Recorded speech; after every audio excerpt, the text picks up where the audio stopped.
Okay, here we go. Welcome to another episode of Dungeon Doom Hands Let's Talk Lore, where we talk about various topics relating to Dungeons & Dragons gameplay. I'm Spencer. And I'm Chris, and our goal is to give you a short episode to enhance your gameplay. Let's get after it. Let's go! Okay, welcome back to the second part of tonight's segment, episode 5, where we will talk about puzzles without solutions, and what exactly that means, the solutions and the puzzles. For that, I give you Chris. So this is a topic that I've recently heard not too long ago, and I presented it just as that to Spencer earlier, puzzles without solutions, and his response of all the things that he was assuming I was meaning by that, of like puzzles that the players can't solve or puzzles that whatever. And my idea of that, the thought is, this is something I took from Critical Role, Matt Mercer. He explained the concept of it. Matt Mercer. Oh, Matt Mercer, yeah. Yeah.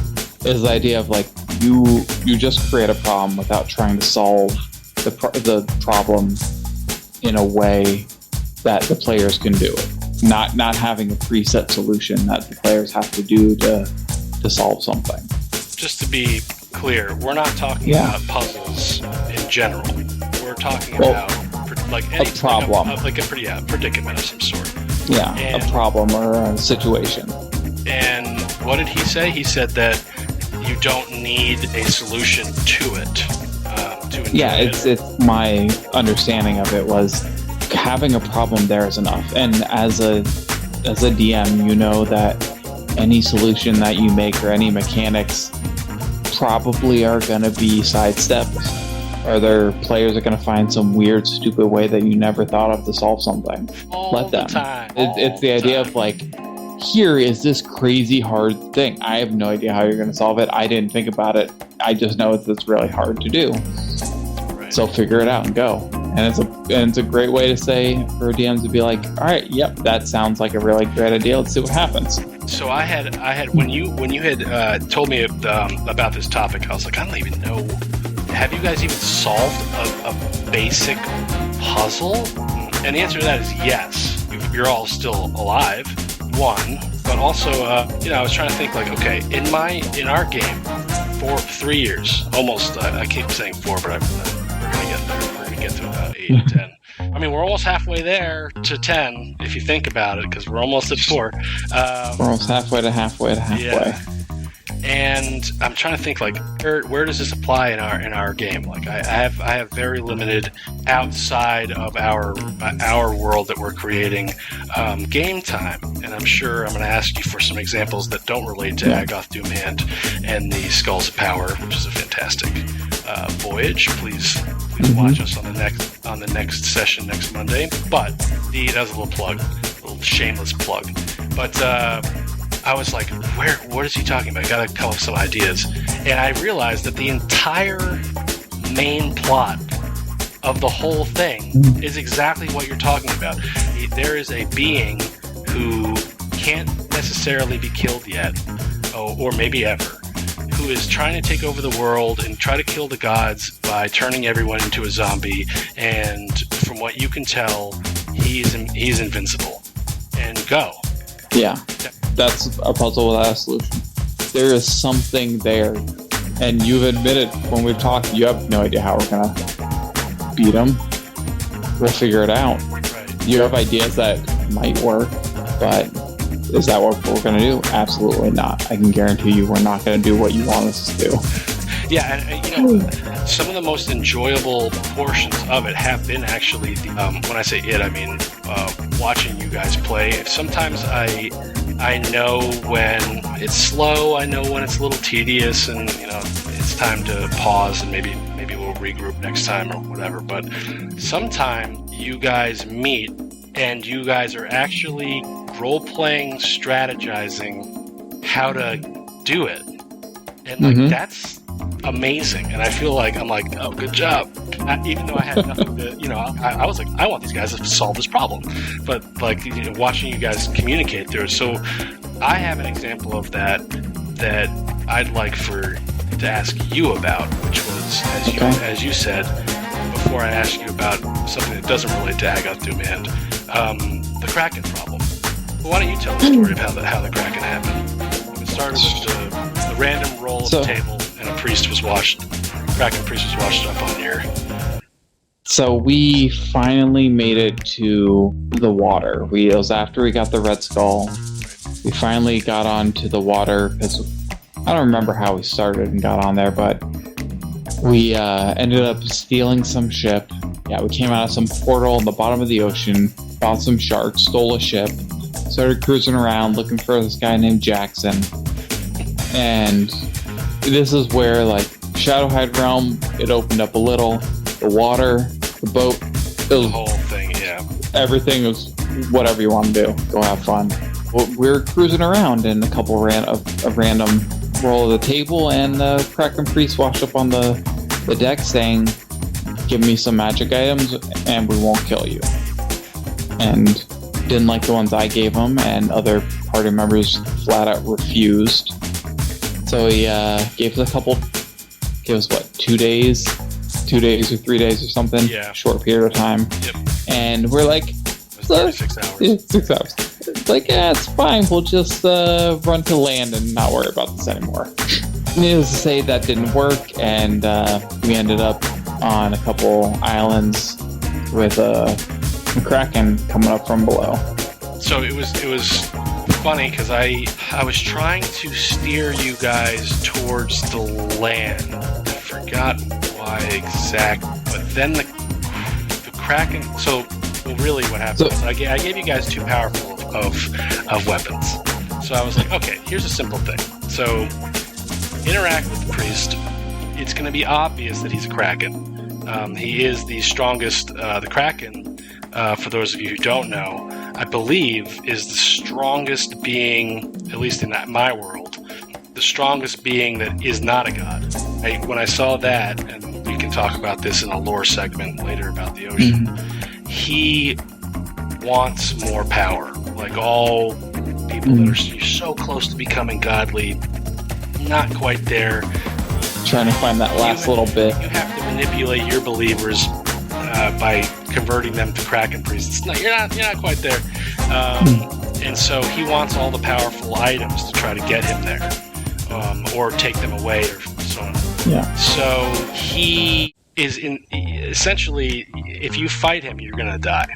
Yeah. So that was the puzzle that didn't have a solution, and you guys found one. It was insane. Oh my god. Well, we knew that we couldn't fight him. Right. And then when we finally realized that we could not run him, we're like, all right, how we're going to fight him?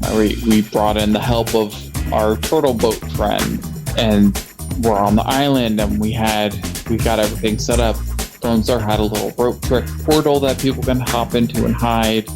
We had this whole big plan, and Lone Star, his history was he was essentially an avatar of Talos before all of Talos' followers were murdered. Right. And he lost his powers. Hopefully none of the other characters can see this, so they don't realize that story. So he had some knowledge of the Krakens and knew they're strong, and coming into that fight, he was like, we have to have a plan B. Or like a plan Z, an absolute, everything else falls through. This is how this group continues on. Right. And Lone Star was an artificer, and he got lucky when he visited his friend Mario, killed Bowser. He had a extra-dimensional necklace, and he had a bag of holding. And he's an artificer, so he knows the interactions of those types of items. And it's like, all right, absolute last thing, at least the heroes of the skulls will continue on, and at least I can get this Kraken out of here. So, fight starts happening it was probably after the first round. At the end of the first round, Lone Star's like, no, this is terrible. This is not going to work. Yeah. We're all going to die. And over the course of the next 3 rounds, slowly made his way closer to the Kraken, giving away all of his stuff without anyone really knowing why. He'd just hand off a bag of some stuff to one person, throw a little bag to someone else, and then once he got in range, did the thing. It was insane. And so the interdimensional necklace inside of the bag of holdings. So the interdimensional necklace acts what? So you can put any object inside of it. It was a homebrew item. So it's like you have a space, and you can put any number of creatures in there that can fill that space. And so I had a purple worm in there. I was befriending him, and then some intellect devourers got in there. Ate him and fucked that up.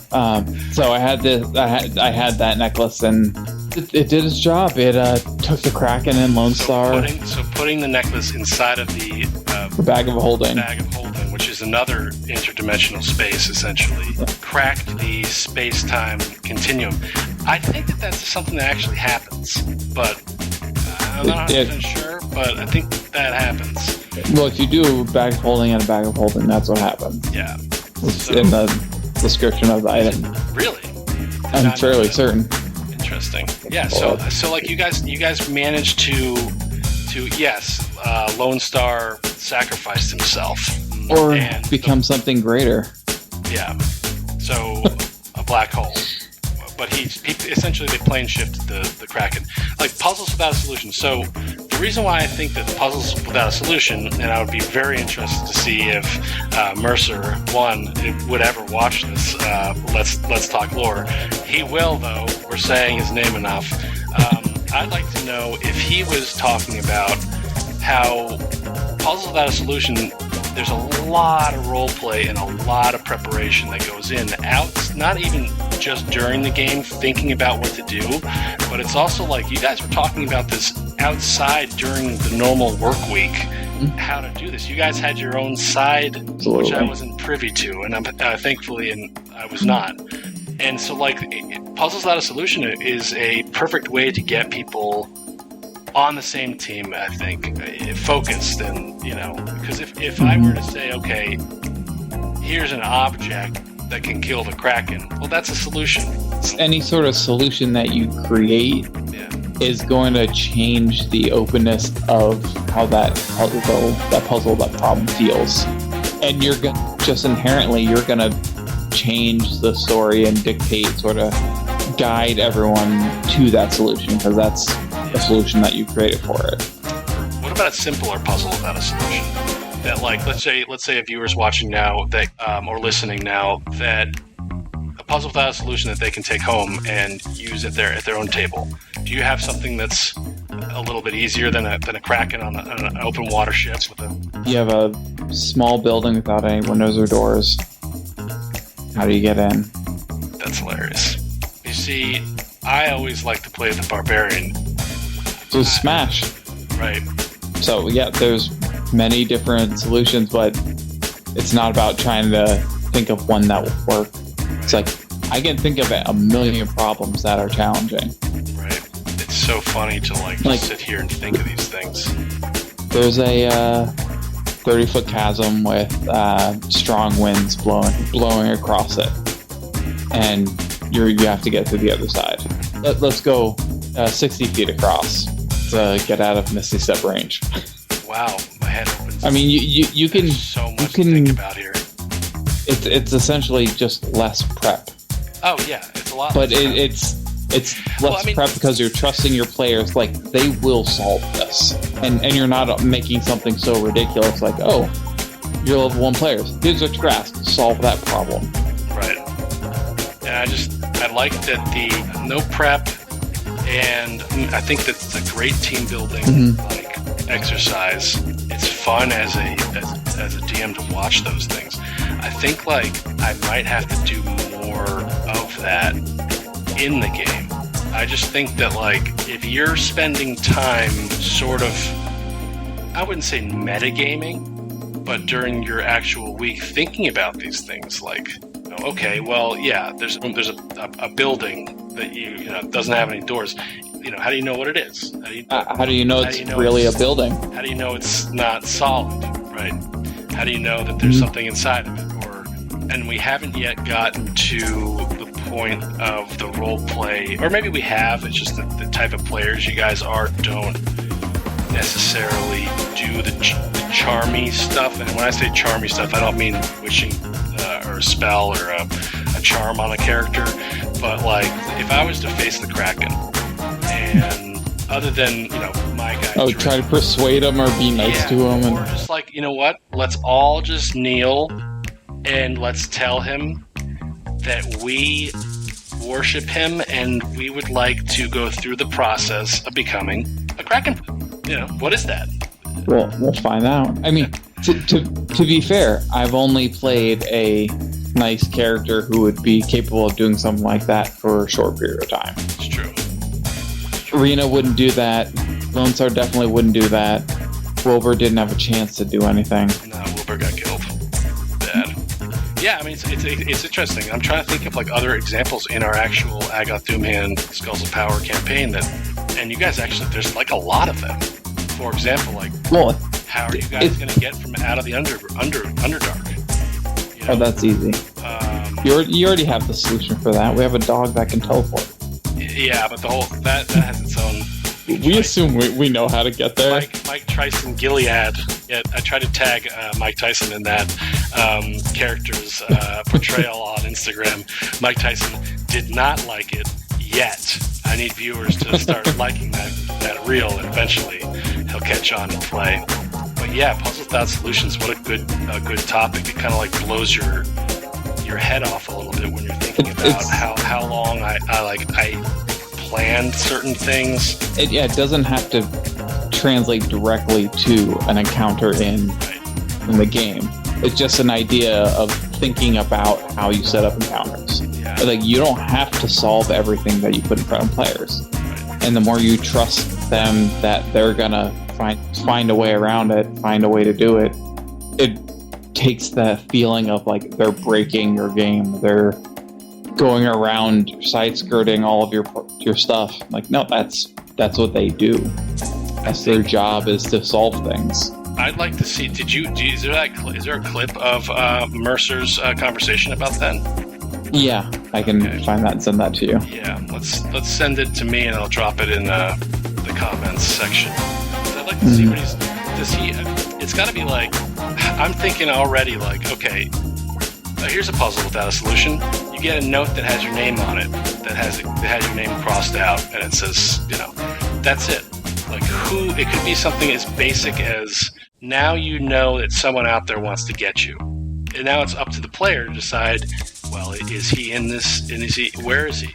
Let's go find him. Or it doesn't have to necessarily be a puzzle, but offering players as a DM a way to, it's even just tell the story is essentially what that is key to like just having a good game. Handing the story to them with like, I created this cool thing. Now you guys go. You create your cool thing. If you guys had gone the route of fighting the Kraken, I would have either killed everyone by accident, as a DM by accident, because the Kraken's so powerful, and taken all of your stuff. I would have taken absolutely everything of it, and then I probably would have killed someone just to teach you a lesson, and then gone away. But that would have been cool, but that would have also been a little boring in comparison to like what you guys came up with. So my takeaway as the DM, let the puzzles be a channel for the way that the players can participate in telling the story. That's pretty cool. You know what, Chris? I'm going to give you a little inspiration. Good job on that topic. I'll take it. Oh, yeah. Thank you, Matt Mercer. Thank you for my inspiration. I'll take it. Inspiration! Yeah, sick. What a good topic. Excellent. Yeah. All right, well, that does it for tonight's episode.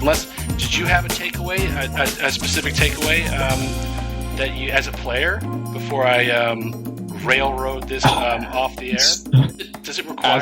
As a player, when you know that like for the Kraken, I knew you didn't have a plan for how to negotiate that out. So it's like when, as a player, if I know that there's that amount of freedom, then it just lets my creativity go wild. I can come up with the most ridiculous schemes that I could ever possibly imagine. And like that, bag holding in a bag of holding. That's a way to end a Kraken. That's hilarious. First, when we air a new character, we're trying to get just random people to pop in for a session every now and then. Please feel free to DM us or give us any interest if you want that.